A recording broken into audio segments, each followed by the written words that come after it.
Hi, Charles Cherney here with three things a buyer can do to make it more likely their offer is accepted in a multiple offer situation. I'm going to speak to this as a top agent in Cambridge and Somerville, Massachusetts, as this is the market that I work in. So, number three, find out what the seller is looking for. Do they have a preferred closing date? Say it's June 15th. If that's in fact the case, seek to give them that closing date that they desire. Do they want to, say, leave the swing set in the backyard? Well, if that's the case, then allow this to be left in the offer that is written by you and your buyer's agent. It's always good for your buyer's agent to check in with the listing agent to discover what the seller is looking for. Do they want a use and occupancy to be able to stay beyond the closing date for 2 weeks, perhaps to facilitate the move to their next home? If that's in fact true, then probably you're going to want to include that. They can do that in your offer. So number three on the list is to find out what the seller wants and to the best of your ability, seek to accommodate by the terms of your offer, giving the seller what they want. And so, you can't know what they want unless your agent checks in with the listing agent. Number two on the list would be to remove contingencies. So at the time of this recording in Massachusetts, the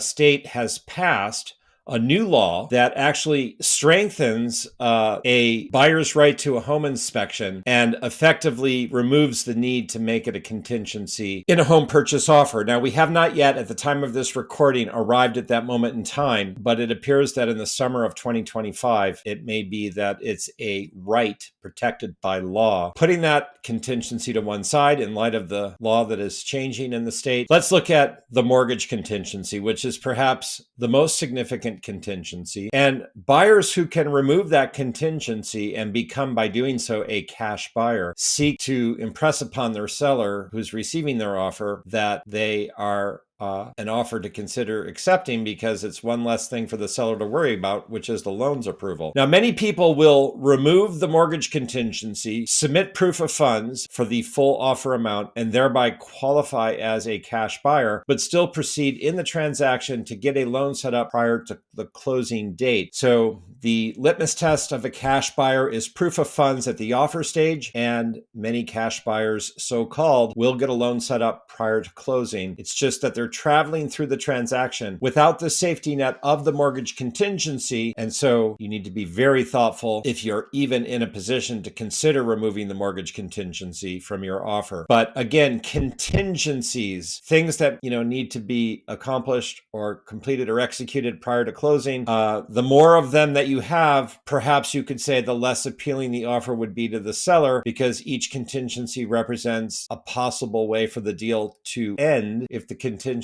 is not satisfied. So again, to talk about the possibility of removing contingencies here is not to suggest that everyone will remove every contingency, but you want to be thoughtful in reviewing the contingencies that are part of your offer and decide if there are any that you feel comfortable removing, because again, in a multiple offer situation, it can make your offer more attractive to the seller the fewer contingencies it has. Number one on the list, no surprise, is simply to offer more. Look, for most sellers, in most every circumstance, what matters most is the bottom line. The highest offer is typically the winning offer. Not always, but generally speaking, it is the bottom line and net profit that drives the seller's decision regarding which offer to take. So look, the more you are willing to spend, the more likely it is that you win. Again, this isn't to suggest that you go beyond what you can afford to spend. This isn't to suggest that you get out of your comfort zone and